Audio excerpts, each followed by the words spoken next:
다시 자리 정돈해 주시길 부탁드립니다.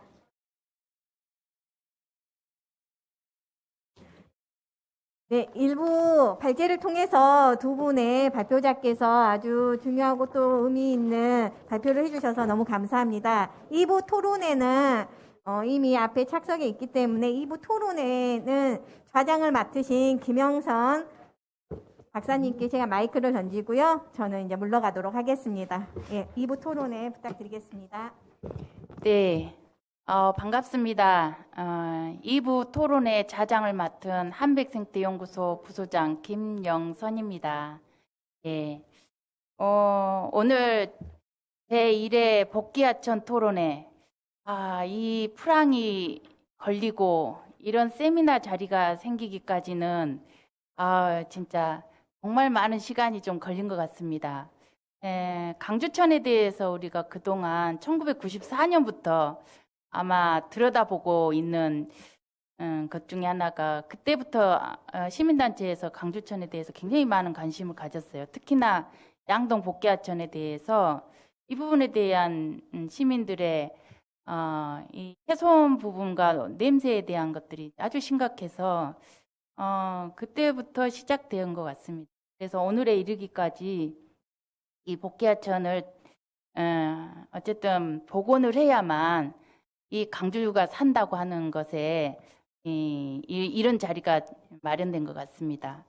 오늘 토론에 토론자로 참석하신 분의 소개를 먼저 하겠습니다. 오른쪽부터 하겠습니다. 우리 진보당 강주시장 후보이시고 선거 캠프에서 오신 용현 사무국장님이십니다. 네. 박수로 큰 맞이해 주시기 바랍니다. 그 다음에 우리 더불어민주당 강주시장 후보 선거 캠프에서 오신 항초로 정책실장님이십니다. 그 다음에 정의당 강주시장 선거 캠프에서 오신 문정은 정책실장님. 네. 그 다음에 마지막으로 기본소득당의 강주광역시 시장 후보로 이렇게 나오신 문현철 예비후보님이십니다. 네네. 그러면 앞에서 우리 김종일 박사님께서 물론 객원연구위원이셔가지고 오랫동안 강주천을 들여다보시고 또 영산강을 들여다보셔가지고 아마 비전을 큰 그림 안에서 제시를 한 것 같습니다. 그래서 대략 정리를 간략하게 해보면 강주천은 어쨌든 복원을 하는 게 바람직하다라고 말씀해 주신 것 같고요.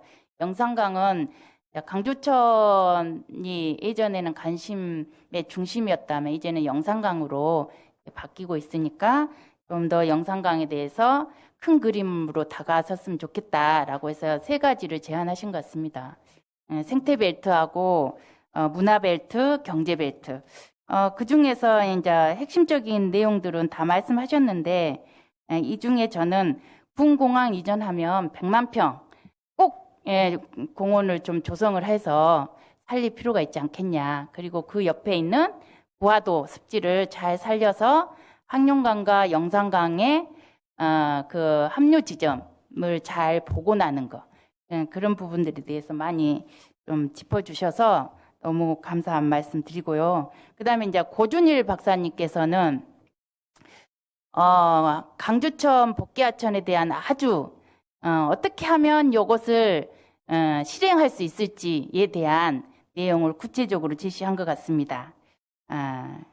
물론 수질을 전공하셔가지고 이제 수질적인 부분을 많이 말씀하셨는데 이 중에서 제안한 것 중에서 대원 마련을 어떻게 할 것인지 이게 핵심 내용으로 많이 고민을 했기 때문에 이걸 하기 위해서는 여러 가지 제안을 하신 것 같아요. 조례를 복귀하천을 더 이상 하지 않도록 조례를 반드시 제정을 하고 그리고 재원 마련을 위해서 지금부터 TF팀을 만들든 시민단체가 민간 협의체를 만들든 해서 앞으로의 예산을 공모가 되면 한번 적극적으로 한번 참여해보자는 내용을 이렇게 말씀해 주신 것 같습니다. 굉장히 중요한 부분들을 짚어주셔서 아마 이 토론회가 좀 의미 있는 자리이지 않을까 싶습니다. 이 부분에 대해서 이제 행정적으로 앞으로 이제 선거 캠프에서 이렇게 나오셨는데 이것을 행정적으로 어떻게 집행을 할 것인지 이런 것들을 좀 고민하면서 토론자이신 분들이 조금 핵심적인 내용을 좀 말씀해 주시면 좋겠습니다. 소개 순으로 토론자 분께서는 간략하게 이야기를 해주시기 바랍니다. 먼저 최용현 우리 사무국장님께서 먼저 해주시면 좋겠습니다. 네, 먼저 지금까지 이런 토론회가 열릴 수 있도록 많이 애써주신 분들께 감사의 말씀 드리고요. 저희 김주엽 시장 후보님의 시장 후보가 있을 때 해야겠다고 하는 5대 정책 중에 제일 첫 번째 정책이 광주를 빛나는 생태도시로 만들겠다 이겁니다. 그중에 가장 핵심적인 공약은 모든 복개천을 다 열어서 생태하천으로 복원하는 것을 주요 공약으로 세우고 있죠.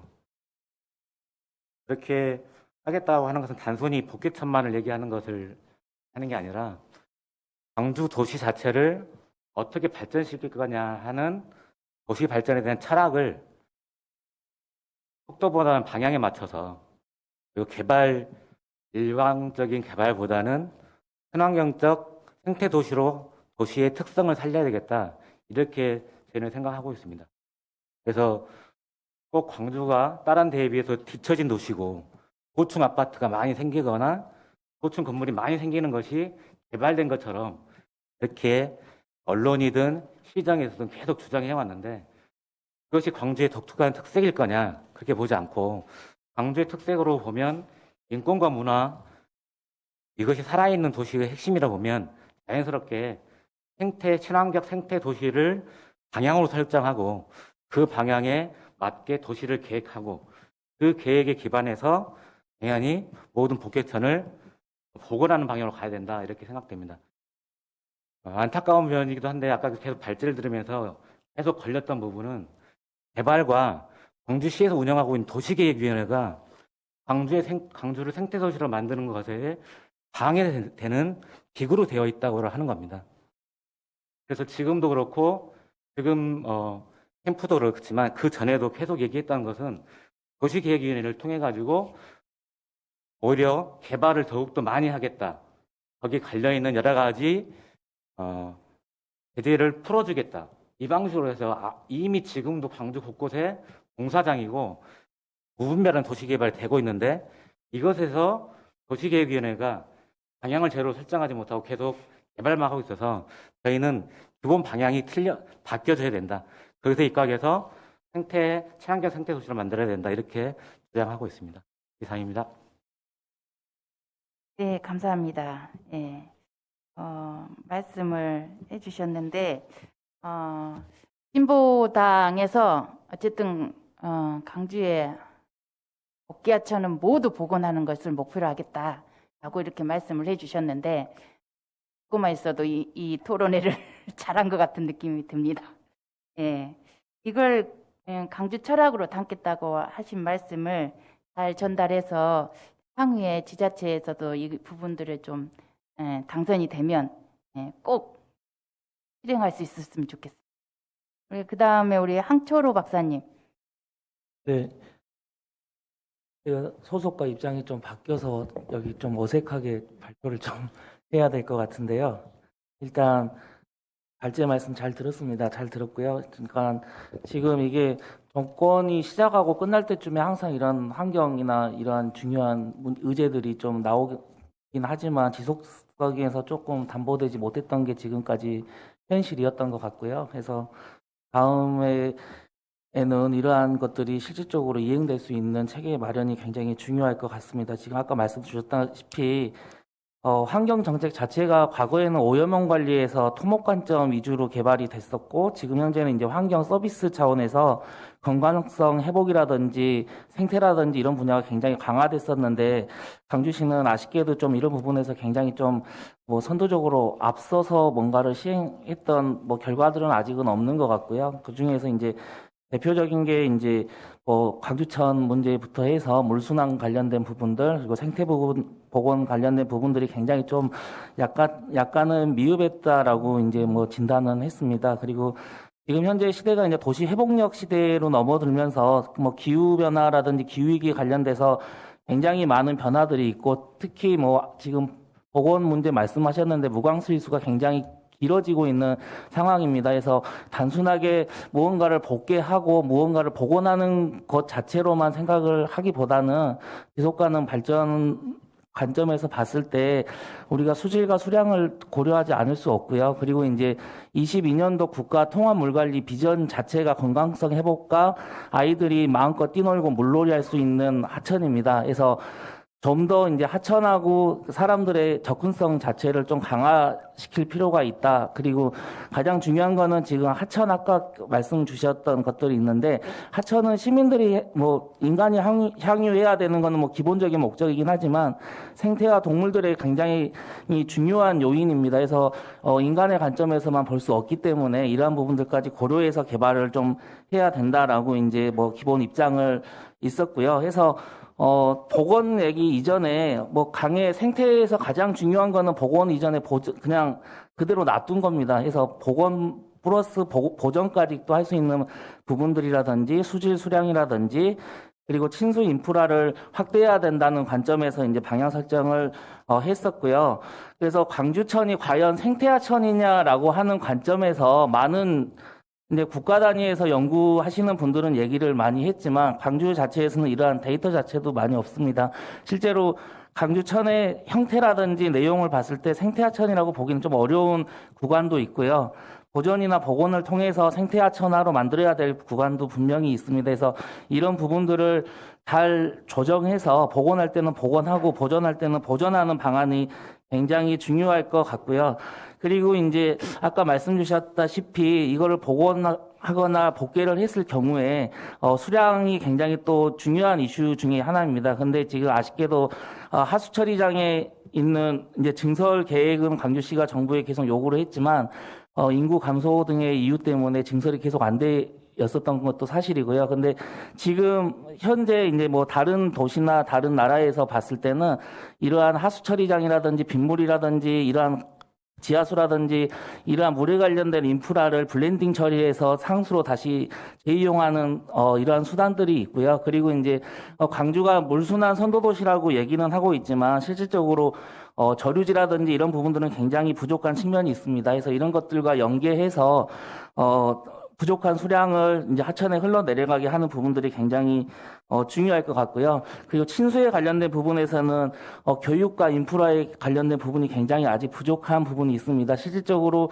뭐 미래 세대라든지 사람들이 영위하고 그리고 이제 생태에 대한 가치를 뭐 존중하기 위한 교육이라든지 이러한 생태 인프라 구축이 굉장히 필요할 걸로 보여지고요. 해서 이러한 부분으로 이제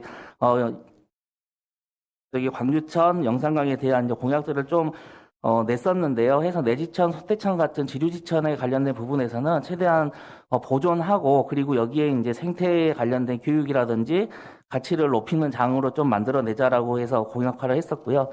그리고 이제 그 복개 관련돼서 아까 고준일 박사님이 말씀 주셨지만 이게 BC하고 관련된 부분이고 예산이 굉장히 많이 수반되는 부분이고요. 이걸 좀 더 확대하면 상하수도 요금하고도 굉장히 밀접한 관계가 있습니다. 그리고 수계기금하고도 굉장히 관련이 있기 때문에 대원 마련에 관련된 제한이 굉장히 많이 발생할 수 있기 때문에 단순하게 복개한다라는 관점이 아니라 기후 재난이라든지 안전 문제를 해결한다. 그리고 이제 도시 재생을 활성화한다 측면에서 같이 봐야 되는 부분이 있어서요. 그래서 이제 아까 말씀 주셨다시피 그곳 신안교 서방청 용봉천이 있는 신안교에서부터 그리고 이제 챔피언스필드에 있는 광운고 구간까지 전체적으로 복개와 생태 복원을 통한 이러한 것들을 사업 제한할 것으로 이제 공약을 했었습니다. 그리고 이제 양동복귀에 관련된 부분에 대해서도 검토는 하고 있는데 가장 문제가 지금 BC에 관련된 부분이 굉장히 좀 장애 요인으로 나올 것 같고요.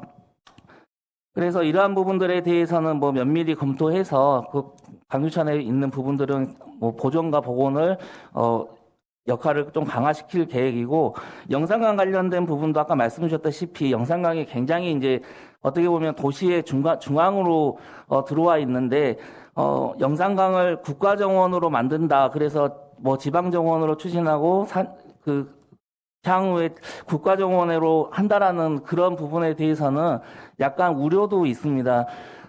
인공적으로 공원을 조성하는 것 자체는 이게 사람한테는 좋을지 모르겠지만 생태나 동물적인 쪽에서는 이게 오히려 더 훼손에 가까울 수도 있기 때문에 공원으로 만든다는 그런 것들에 대해서는 좀 더 면밀한 검토가 필요하지 않을까 싶고요. 대신 이제 장로습지와 담양습지를 습지센터를 운영을 해서 온전하게 이제 건강성을 회복하는 방향으로 가야 되지 않을까 생각합니다. 네, 이상입니다.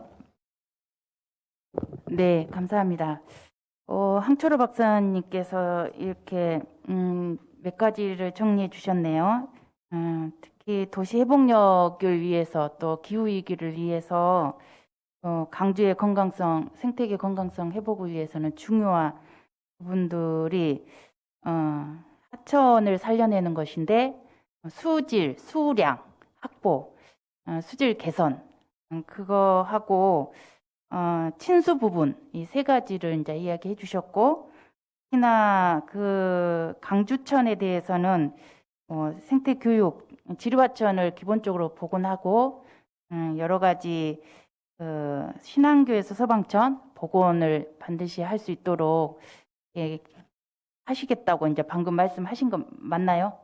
네, 이런 부분들을 제가 짚은 이유는 다 유튜브로 녹음이 됩니다. 어떤 후보님이 되실지 모르지만 이런 부분들에 대해서 반드시 이행을 좀 할 수 있도록 제가 다시 한번 정리하는 확인차 말씀드렸고요. 특히나 영산강 부분에 대해서는 국가정원 이야기 하셨는데 사실 하천부지 내에 정원을 만든다는 것은 그것은 조금 우려가 높다고 말씀하셨고, 이 부분에 대해서는 좀 더 고민을 해서 생태와 동물들이 보존할 수 있는 방안으로, 그러면서 생태센터 이런 것들을 조성해서 탐방, 교육 이런 걸로 하시겠다고 하신 것 같습니다. 맞습니까? 네, 제가 좀 정리를 잘하려고 했는데 국가정원에 대한 이 부분은 좀 그렇게 말씀해 주셨다는 거 다시 한번 정리하겠습니다. 다음 우리 문정은 정책실장님. 네. 네, 안녕하세요. 소개받은 정의당 광주시당 장현주 후보 캠프에서 함께 일하고 있는 문정은이라고 합니다. 오늘 이렇게 귀한 토론회를 열어주셔서 사실 이번 지방선거에서 이 하천 관련한 문제가 중요한 정책으로 사실 고려되지 못했던 측면도 있었는데 캠프나 정당에서 이 부분을 좀 고민하게 되고, 그리고 어떤 대안들을 마련해야 되는지 그런 귀한 시간을 주셔서 너무 감사하다는 생각이 들었습니다. 저는 개인적으로 이제 광주에서 이제 청소년기를 보내면서 광주의 하천에 대해서 크게 체감을 하고 있지는 못했는데, 오늘 이 발표 자료에서 만났던 소태천 같은 경우에 제가 어렸을 적에 그 동네에 살았거든요. 그 굉장히 옛날 사람 같은 말을 하게 되는데, 거기서 저도 시냇가에서 물장구도 치고 이렇게 헤엄도 쳤었던 그 기억이 조금 남아 있습니다. 근데 요즘만 하더라도 광주천에 자전거도 많이 타고 다니고 하는데도 시민들 입장에서는 아직 광주천이 그렇게 시민들에게 친근하거나 쾌적한 공간은 아닌 것 같습니다. 그래서 지금 이번에 오늘 토론회를 통해서 복개하천에 대한 어떤 복원에 대한 필요성이나 시민적 관심들을 좀 높일 수 있는 역할을 적극적으로 해 나가겠다는 말씀을 드리고요. 사실 조금 부족하게도 그 시장 후보 캠프에서 발표했었던 어떤 원칙, 대원칙 같은 경우에는 좀 원칙 수준에 좀 머무르고 있다라는 말씀을 솔직하게 드릴 수밖에 없을 것 같습니다. 물이나 하천의 중요성에 대해서는 충분히 인지하고 있고, 또 기후위기 시대에 우리가 탄소 흡수원으로서의 하천을 대한 생명력을 다시 복원해내는 것은 너무나 중요한 것이라고 생각하고 지금의 광주천이 정원하천이 아니라 생태하천으로 제대로 역할할 수 있도록 하는 것을 저희 캠프의 정책으로 발표한 바는 있습니다. 그래서 이후에 오늘 전문가분들이 말씀해 주셨던 다양한 차원의 이야기들이 있는데요. 지금 뒤에서 보면은 저희 하천법 관련해서 말씀하셨던 부분이 있어서 좀 보완이 필요할 것 같습니다.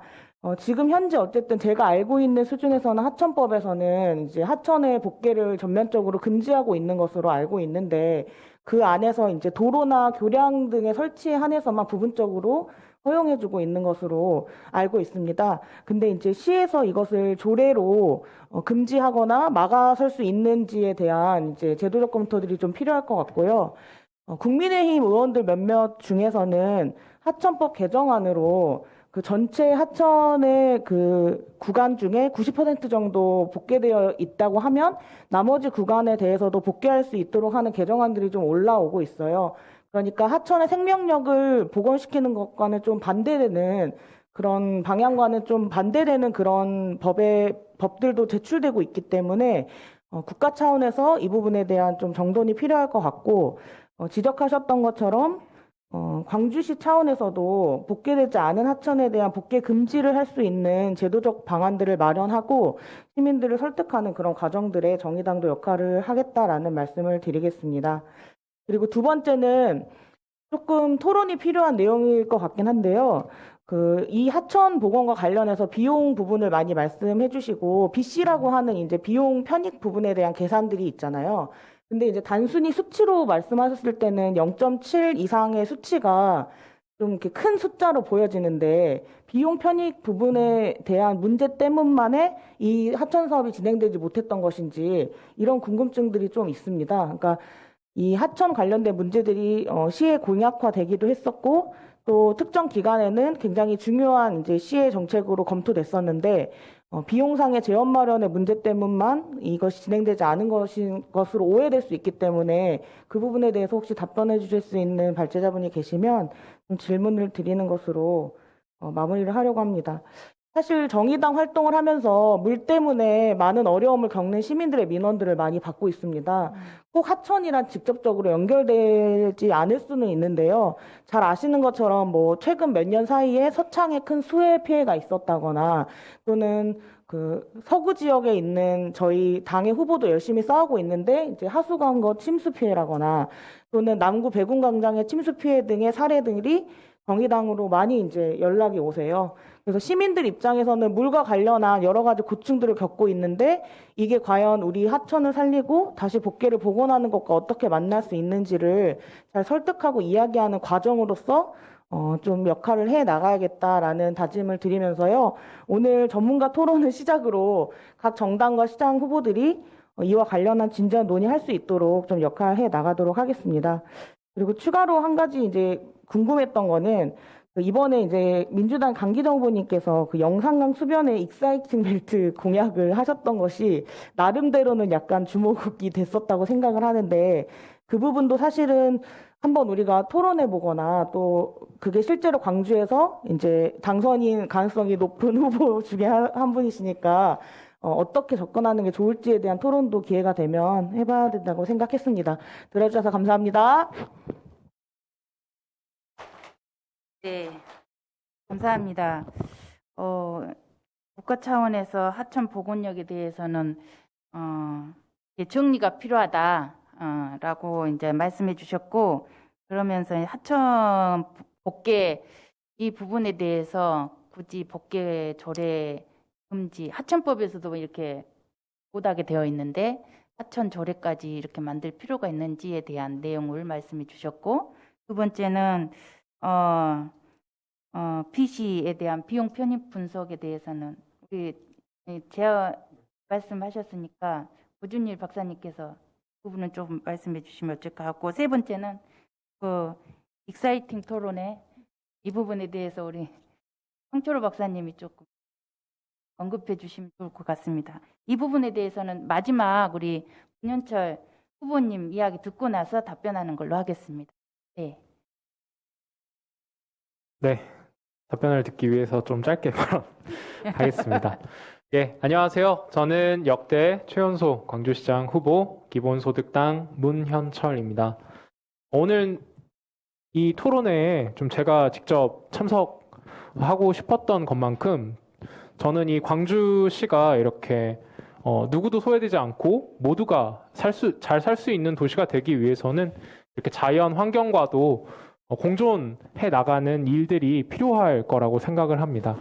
그래서 기본소득 정신처럼 이 모든 광주 시민분들께서 이렇게 이용하실 수 있도록 앞선 이렇게 김조일 연구위원님이 말씀해 주신 것처럼 이렇게 공공항 부지를 활용하는 그런 방안들에 대해서도 좀 적극적으로 논의를 한번 해보려고 하고요. 그리고 김준일 연구원님께서 말씀해 주신 이런 어떤 도시계획 구성 과정에서부터 어떤 이렇게 친환경적이고 그런 고려들이 같이 들어가야 된다. 특히 광주 같은 경우는 이렇게 화정이나 학동 참사와 같이 어떤 이런 난개발을 통해서 이루어진 참사들이 또 있는 만큼 그런 것들이 좀 이루어지지 않도록 제가 시장이 된다면 도시계획에서부터 좀 잘 해보고 싶습니다.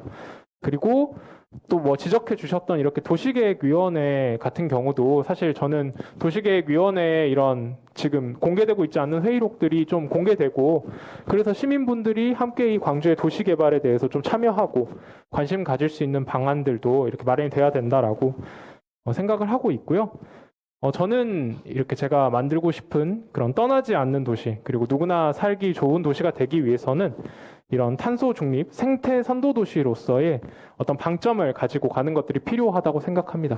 그렇다면 충분히 오늘 토론회에서 이렇게 나왔던 어떤 재원 관련 문제들도 장기적인 플랜을 세우고 해결이 가능할 것이다라고 생각을 합니다. 예, 이상입니다. 네, 문현철 후보님께서 말씀해 주시기를 도시계획위원회 활동에 대해서 관심을 가지고 또 회의록이나 이런 것들에 대한 공개 여부 이런 것들을 지속적으로 후보님이 당선이 되시면 부분을 좀 집중적으로 가져보겠다라고 말씀하셨고 그다음에 이제 탄소 중립 관련해서 하천이나 이런 부분들에 대한 재원들 이런 것도 또 장기적인 플랜을 가져볼 수 있도록 하겠다고 하는 포부를 말씀해 주셨습니다. 그러면 좀 전에 나왔던 우리 그 문정은 실장님께서 말씀하신 부분에 대해서 우리 고준일 기사님 먼저 말씀해 주실까요? 예, 제가 법적인 부분들이다 보니까 제 답변이 좀 정확하지 않을 수도 있어요. 그리고 혹시 제가 틀린 답변을 하게 되면은 좀 잡아주시기 바랍니다. 바로 잡아주세요.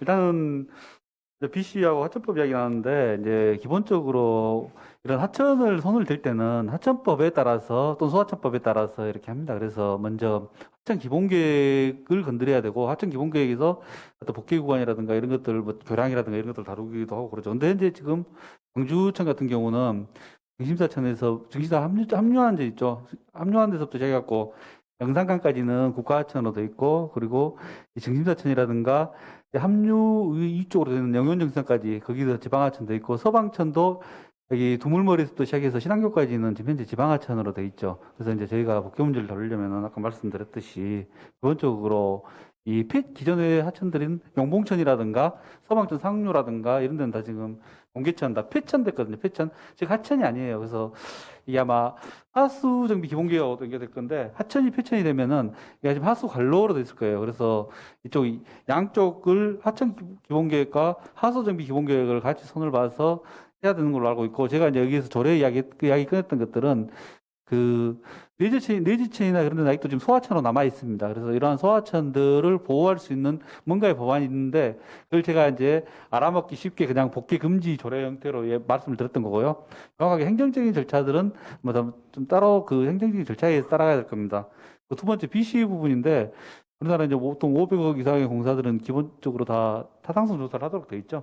그래서 타당성 조사에서 이 베너핏 비율이 코스트보다 높지 않으면은 아마 예산 지원이 안 되는 걸로 알고 있습니다. 그래서 그 정확한 수치가 1.0인가요? 그런 걸로 알고 있어요. 그래서 현재 에타에서 양동이라든가 양동 국회상가라든가 영목청 같은 경우는 0.59, 0.79 뭐 이렇게 나와서 더 이상 진행을 못한 걸로 알고 있어서 그렇게 말씀을 드렸던 겁니다. 네. 대답이 됐나 모르겠습니다. 네. 그러니까 뭐 질문에 대해서는 답변이 충분히 됐는데 이제 고민이었던 게 하천의 복원이라고 하는 부분은 비용 편익으로 계산할 수 없는 다른 이제 미래지향적인 가치들이 포함돼야 되는데 네. 지금 우리 사회가 가지고 있는 예비 타당성 관련한 이 기준 데이터 자체가 네. 이런 하천 복원과 관련한 것에 적합하지 않다는 그런 문제의식이 좀 있어가지고 혹시 의견이 궁금했던 겁니다. 예. 부분에 대해서. 글쎄요, 정확하게 어떤 부분을 말씀하시는지 모르겠는데 AB 타당성이라는 게 근데 저희가 어떤 그 사회적인 편익 같은 거, 경제적 편익 같은 걸 산정을 할 때 여러 가지 그 지침들에 의해서 하는 방법들이 있고 거기에 우리가 그 말하면 생태계 서비스로 공급받을 수 있는 그런 부분들도 포함은 돼 있어요. 근데 이제 그 실제로 에타를 타당성을 수행하는 그 주체에서 어떻게 평가하냐에 따라서는 약간의 개인 차이는 있을 거라고 생각은 해요. 네. 네. 이 부분에 대해서 고민을 많이 해서 작년 2020년 네, 했던 프로젝트화 중에 하나가 국립생태원에서 광주천을 대상으로 한 생태계 서비스 측면에서 바라본 비용 편익 분석. 이것을 2년에 걸쳐서 아주 열심히 했습니다. 그래서 기존의 KDI에서 했던 비용 편익 문제에 대해서는 방금 말씀하신 것처럼 경제성 부분만 그걸 가지고 분석 방법을 들이대다 보니까 0.7이라고 하는 1을 못 넘다 보니까 계속 문제가 됐었는데 그 국립생태원 생태계 서비스 차원에서 했던 비용 편익 분석에서는 광주 시민들이 복원을 하면 10,000원이라도 내겠다. 그 편익을 시민들이 관심을 가지고 그 정도 복원해서 내가 발을 담글 수 있는 광주천이라면 내가 10,000원 정도는 돈을 기부할 수 있다. 이렇게 이제 여론이 설문을 이제 이렇게 조사를 했고 그 결과가 나왔거든요. 그래서 꼭 KDI처럼 비용 편익 분석을 경제성으로만 따져서 하는 문제는 지금은 시대가 후시대적인 측면에서 보면 그건 이미 옛날 방식이고 최근에는 하천을 살리면 오히려 더 생태적 서비스 차원에서 그게 더 훨씬 의미가 있다라고 이렇게 나온 결과가 있습니다. 그래서 좀 더 공부를 좀 하고 싶구나 그러시면 그 자료를 한번 같이 이후에 한번 공부도 할 겸 해서 토론회를 한번 마련해 가지고 또 그 생태계 서비스 분석했던 전문가를 모시고 한번 이야기해 보는 것도 재밌을 것 같아요. 네, 그러니까 오늘 토론회 결론 같은 것들이 그 BC를 측정하는 기관이나 선정의 절차에서의 변화를 이제 추구하는 방식으로 재현이 돼야 될 것 같아가지고. 네, 그렇습니다. 네. 네. 감사합니다. 네. 그러면 항철호 박사님께서 좀 전에 말했던 사이트 네. 부분을 말씀해 주십시오. 저희 이제 후보자가 그 5대 활력지구에서 영산강 익사이팅하고 강주천 활력벨트 2개를 말했어요. 그래서 2개를 말씀하셨는데, 내용을 정확하게 말씀드리고 싶은데 저도 싶었어요. 해서 오늘 말씀드리겠습니다. 지금까지, 그러니까 이게, 보고 싶은 것만 얘기를 하다 보니까 많은 부분이 좀 빠져 있어서 그런 거고요. 그래서 먼저 영산강 벨트부터 말씀드리면 담양 습지는 보존하는 걸로 가고 습지센터 기능을 할 수 있는 것을 둔다라는 게 맞고요. 지금 거기서부터 이제 지금 하수처리장까지 가는 구간에 대해서는 지금 현재 운동시설들이 많이 있어요. 거기에 운동시설들이 많이 있어서 환경부랑 협의를 해서 이것도 하천법에 적용을 받기 때문에 이용이 가능한 친수시설을 이제 설치를 해서 다양하게 즐길 수 있는 거리를 만들어 보자라는 겁니다. 그래서 일례로 말씀을 드리면 한강에 있는 수영장이라든지 아니면은 이제 세종에는 조그만하게 해변을 좀 만들어 놓기도 했거든요. 그래서 그런 친수 시설을 확대해서 시민들이 그 강이나 하천에 좀 접근성을 좀 강하게 이렇게 좀 많이 해보자라고 하는 부분이고요. 익사이팅 벨트의 시작이 오치공원이고 마지막이 어등산입니다. 그래서 그 중에 그런 공간들을 좀 만들어 놓는다 보시면 될 것 같고, 강주천에서도 지금 내지천, 소태천은 생태환경 벨트로 그 교육장으로 만들고, 용산체육공원이라든지 아니면 동구 매립장 부분이 있는데, 이런 것들을 연계해서 생태에 관련된 가족 테마 뭐 공원이라든지 이런 거를 만들어 보자라는 거였고요. 그리고 아까 말씀드렸던 신안교, 광운교 구간을 복원하고 복개와 복원을 하고 거기를 이제 리버워크 존으로 조성을 해서 시민들이 거기서부터 환경공단까지 뭐 걷고 이렇게 즐길 수 있는 여가 공간으로 만들어내자라고 하는 게 주 취지였습니다. 그래서 뭐 당연히 하천 내에 대한 뭐 개발이라든지 이런 부분은 아니었고요. 그리고 친수 시설을 확장하고 확대하자라고 하는 게 주 내용이라고 보시면 될 것 같습니다. 네. 중요한 부분을 짚어주셔서 감사합니다. 혹시 플로어에서 질문에 우리 최낙상 상임이사님께서. 네. 네, 두 분의 발제와 네 분의 토론 내용 잘 들었습니다. 오늘 이제 주 얘기가 아마 앞으로도 그럴 것 같은데, 그 복개하천 복원 부분에서 아마 경제성 부분 갖고 아마 계속 얘기를 할 것 같아요. 아마 행정에도 아마 그럴 것 같은데, 지난해 저희가 4대강 보 경제성 분석할 때에 거기서 나왔던 것이 한 가지가 뭐냐면, 그 보가 존치함으로써 이제 기간을 정해서요. 30년, 40년. 그 보가 존치함으로써 이제 유지 비용부터서 관리 비용 막 모든 것을 하면서 이제 판단을 했거든요. 그럼 저희들이 지금 복개가 된 이후에 그 복개 하천의 기능이라든지 여러 가지에 저는 경제성 분석을 좀 봐야 된다고 생각을 하거든요. 그래서 그런 부분 앞으로 이제 전문가들이 같이 얘기하면서 좀 들어가야 된다는 생각이 들고, 오늘 좀 얘기가 좀 안 된 부분이 국내든지 아니면 국외 중에 이제 복개 하천을 복원해서 실제로 어떤 효과가 있었고 현재 처음에 계획했던 것보다 아마 저는 대충 아마 훨씬 더 긍정적인 효과가 좀 많이 있었다라고 보거든요, 현재. 그래서 오늘 혹시 마지막에 혹시 두 분께서 국내의 사례 중에서 이 복원을 함으로써 큰 긍정적 효과가 있는 사례들을 한번 얘기를 한번 해주셨으면 고맙겠습니다. 현장을 다녀오신 분이 제를 해주시죠. 조영일 박사님.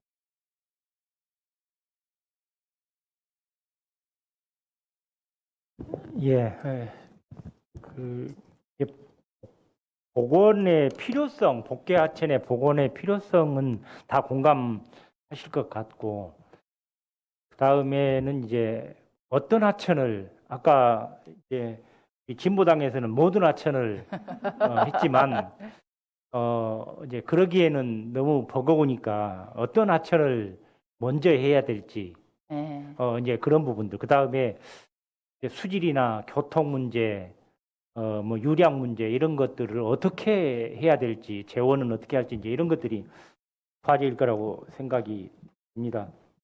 그다음에 이제 아까 그 예비 타당성 뭐 관련 부분에서는 이제 그때 이제 양동 복개상가하고 용봉천에 대해서 했는데 그때의 시점하고 좀 시기가 좀 변해서 2020년에 광주천이 범람할 정도까지의 큰 그 홍수가 있었기 때문에 그 당시에는 과거 당시에는 그런 정도의 홍수가 없었기 때문에 그런 부분들은 생각을 안 했을 건데, 그래서 어쨌든 여건 변화가 상당히 있었기 때문에 그런 부분들을 좀 감안한다면 또 조금 새로운 그 가능치가 나오지 않을까 하는 이런 생각도 좀 해봅니다. 아까 더불어서 제가 아까 그 영산강 쪽을 뭐 생태, 경제, 문화벨트 이렇게 이야기를 하면서 개방정원 이야기를 했던 부분은 그 전에 이제 영산강 국가정원 이슈가 대선 공약까지 나오고 그래서 그 부분에 대해서 마치 국가정원을 국가에서 지정을 해줄 걸로 생각을 해요. 국가에서 조성을 해줄 것처럼 나주에서도 막 하더라고요. 그래서는 국가는 돈을 안 댑니다. 지방에서 다 알아서 하고 나중에 국가정원으로 지정이 되면 운영하는 그 비용만 이제 자치단체에 지원을 해주는 상황이기 때문에 그래서 이제 지방정원을 먼저 조성해야 되고 그래서 지방정원을 조성을 하려면 어디를 할 건지 어느 구간을 할 건지가 중요하잖아요.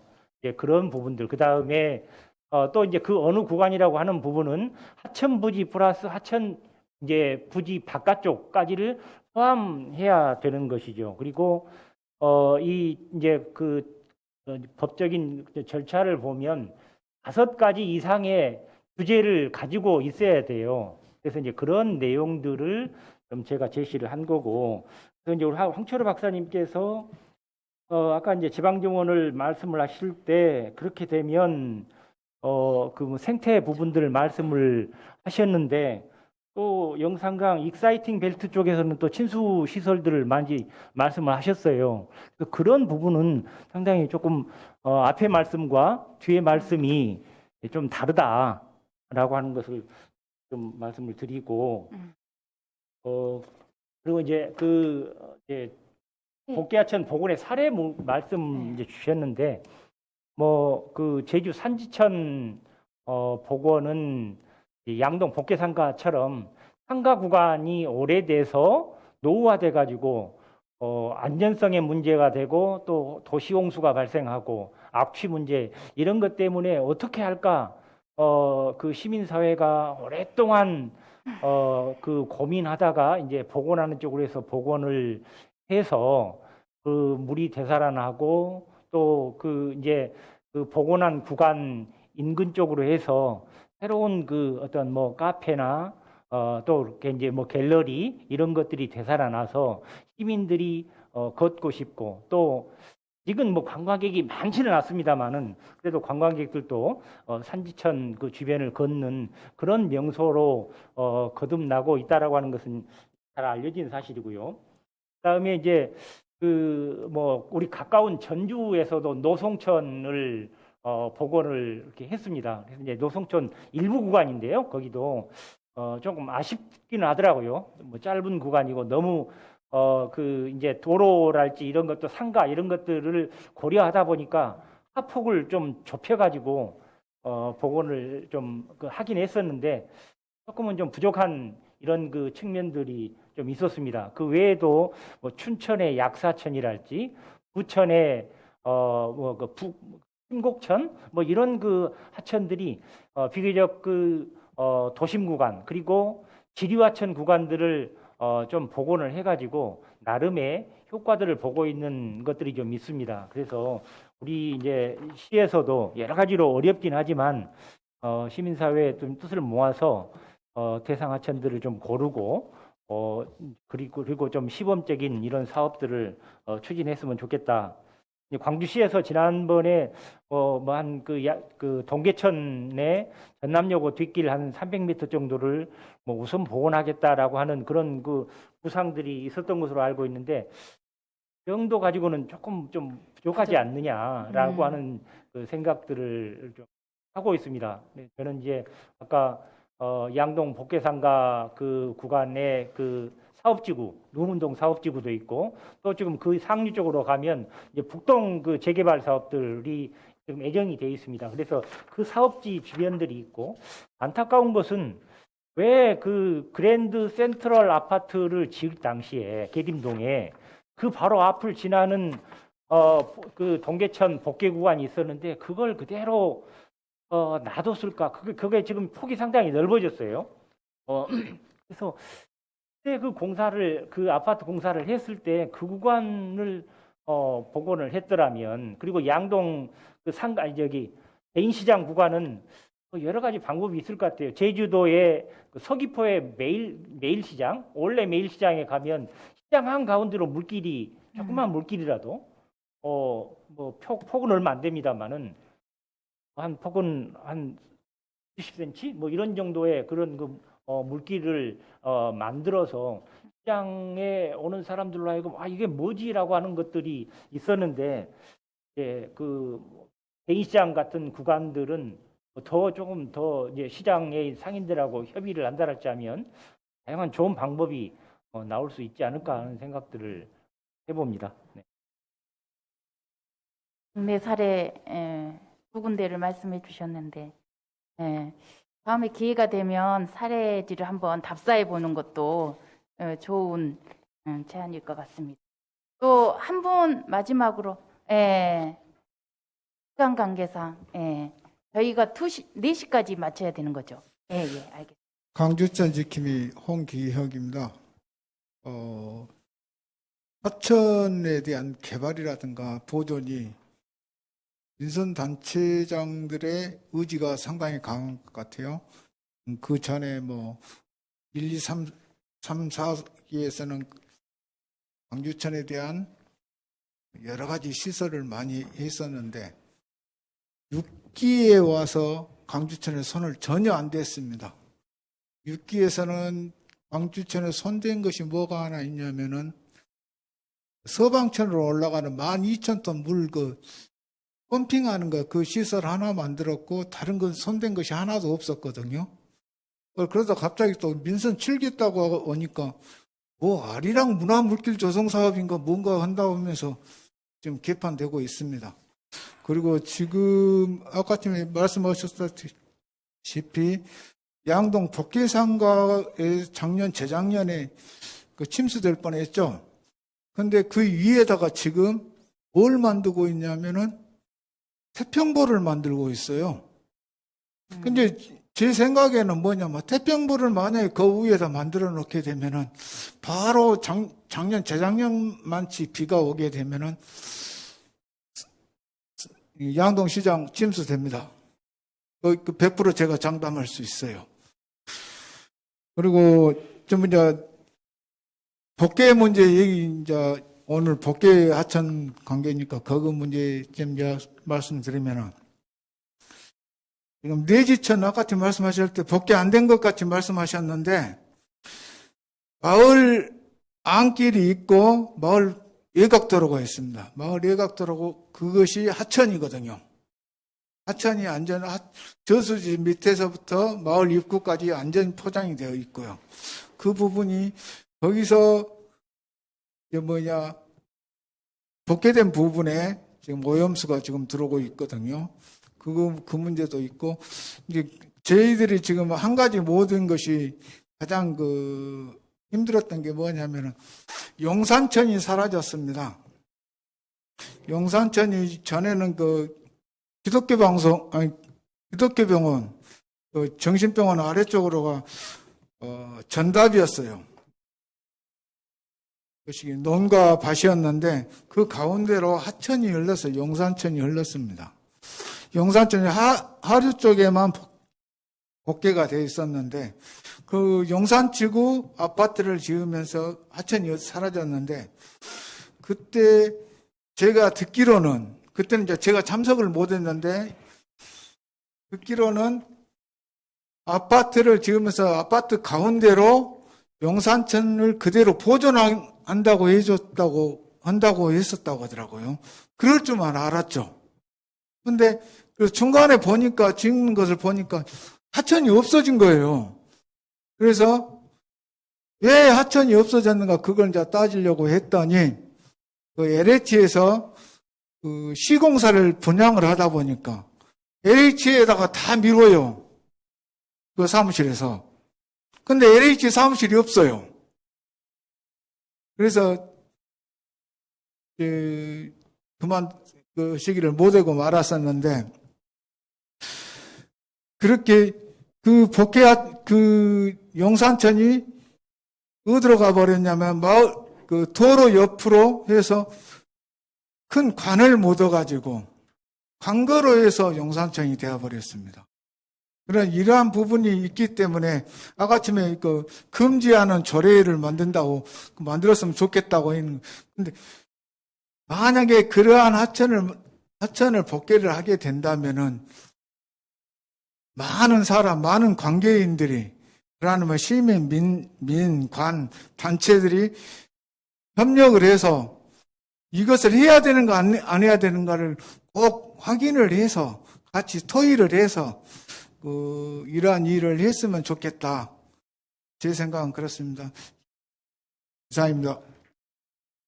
바램을 말씀해 주신 걸로. 예. 오늘 토론회에 이렇게 참석해 주셨는데요. 토론회에 참석해서 우리가 어느 정도 정리를 하고 마무리를 해야 될 것 같습니다. 일단 여기 두 분의 발제하신 분과 그다음에 토론자들의 대부분이 복귀하천에 대해서는 앞으로 복원하는 거에 대해서 긍정적으로 이렇게 말씀을 해주셔서 이 부분에 대해서는 좀 우리가 합의를 한 걸로 방향 설정은 할 필요가 있겠다는 생각이 들거든요. 그런 부분들에서 좀 저희 토론의 결과로 이걸 정리했으면 좋겠습니다. 당에서 오셨는데 어쨌든 이 부분에 대해서 어떤 분이 시장님 되실지 모르겠지만 좀 이 부분을 좀 충분히 좀 정책에 반영이 됐으면 좋겠다는 생각을 하고요. 두 번째는 이걸 하기 위해서는 이행 능력이 또 있어야 되잖아요. 그래서 여기에서 나온 토론의 대부분 이야기 기초 자료가 좀 부족하다. 복귀하천에 대한 기초 자료가 부족하고 또 이걸 위해서 조례 제정도 필요하고 그리고 앞으로 여러 가지 예산이 나올 텐데 그런 제안서를 작업하려면 좀 이 민가나 거버넌스거든 TF팀이든 좀 그런 것들에 대해서 구성을 좀 할 필요가 있다. 여기에 대해서 이제 말씀을 하셨거든요. 그래서 오늘 토론에는 사실 이 두 가지에 대해서 방향 설정만 해도 굉장히 중요한 결론인 것 같습니다. 어떻게 생각하십니까? 다 동의하시고 프론트에서도 반대 없으시죠? 그럼 박수로서 토론에 합의한 걸로 하겠습니다.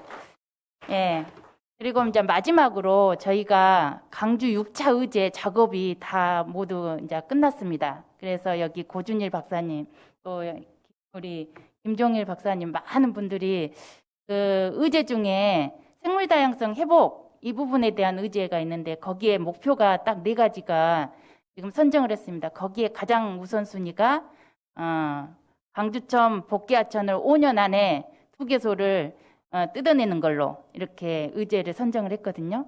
물론 다른 것도 있습니다. 뭐 강주 항룡강, 영산강, Y존 확대해서 17% 확보하는 거. 이것도 5년 안에 한번 해보자. 이게 2번째 의제고요.